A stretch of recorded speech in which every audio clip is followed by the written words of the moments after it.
Another incident has occurred in the South China Sea. The Philippine Coast Guard ship No. 9701, which has been illegally staying at Sabina Shoal, has begun to weigh anchor. However, instead of leaving, it continues to provoke China and deliberately collides with Chinese Coast Guard ships. Why is this happening? I think the Philippines wants to replicate the way of the grounded warship at Ren'ai Reef. After the Philippine Coast Guard ship No. 9701 illegally stays at Sabina Shoal, it wants to use helicopters to supply the ship. But the single flight range of its helicopters still cannot reach more than 700 kilometers for round-trip flights, even if its helicopters successfully arrive.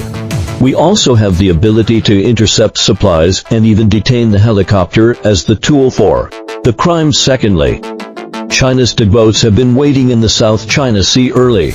Logically, they are definitely guarding against the shameless act of the Philippines, so I think that the Philippine ship colliding with our fishing boats should be out of anger and frustration. In addition, during the period when the Philippine Coast Guard ship No.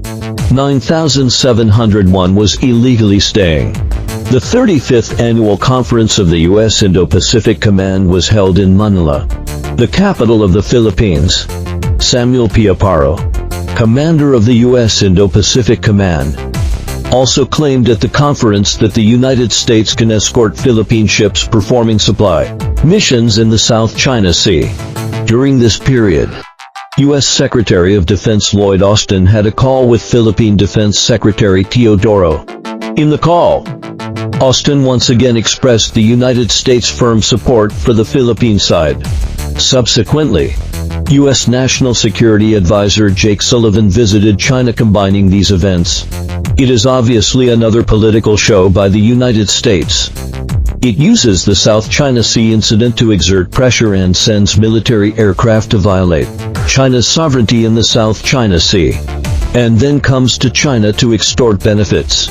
Of course, China's Type 055 destroyer is also stationed at Sabina Shoal. The US's scheme will not succeed, however.